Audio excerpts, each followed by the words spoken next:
अस्सलाम वालेकुम। अच्छा भाई, टॉपिक का नाम है कैटालिटिक कैरेक्टरिस्टिक्स ऑफ एंजाइम, जो कि बहुत आसान और सिंपल सा टॉपिक है।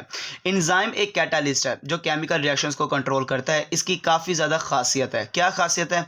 They are very efficient in function. बहुत ज़्यादा एफिशिएंट है काम के लिहाज से कि एक एंजाइम 1 लाख से ज़्यादा सबस्ट्रेट को 1 सेकंड में तोड़ सकता है, ब्रेक कर सकता है, कैटालाइज कर सकता है। मतलब एक एंजाइम 1 सेकंड में कितने सबस्ट्रेट के साथ काम कर सकता है?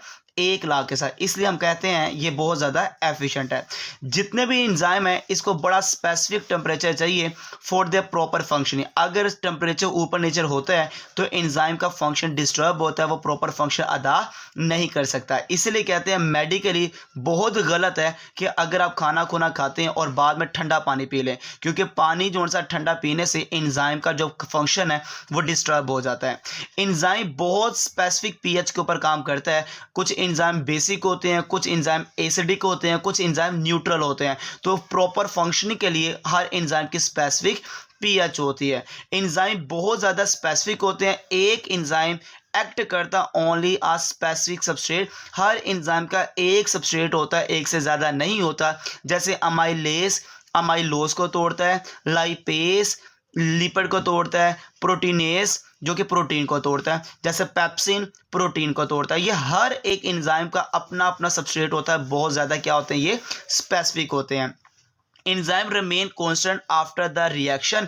हर एंजाइम फिर बाद में भी रिएक्शन करने के बाद भी उसी तरह रहता है, उसमें कोई चेंज नहीं आता। So they can be use again and again. मैंने पीछे वाले लेक्चर में बताया था, हर एंजाइम फंक्शन करने के बाद वैसे का वैसा हमें हासिल हो जाता है, वो चेंज नहीं होता।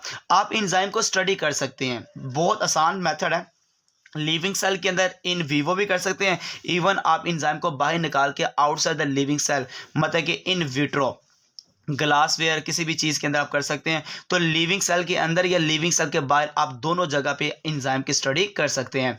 एंजाइम को ज़रूरत होती है कोफैक्टर की, जो कि नॉन प्रोटीन पार्ट होता है, नॉन प्रोटीन पार्ट, ताकि ये प्रॉपर फंक्शन अदा कर सके। इसका मतलब एंजाइम डिपेंडेंट है कोफैक्टर के ऊपर, ताकि वो प्रॉपर फंक्शनिंग अदा कर सके।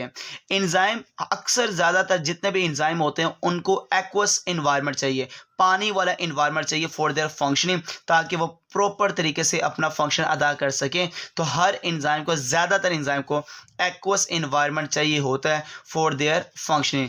That's why we feel thirst after taking meal. यही वजह के खाना खाने के बाद हमें पानी की ज़रूरत पड़ती है, पानी की तलब होती है, क्योंकि प्यास ज़्यादा इस वजह से लगती है क्योंकि एक्वस मीडियम चाहिए होता है, पानी की रिक्वायरमेंट होती है, ताकि वहाँ पे प्रॉपर फंक्शन कर सके एंजाइम, उस खुराक को अच्छे तरीके से ब्रेक डाउन कर सकें। जज़ाकल्लाहुल खैर।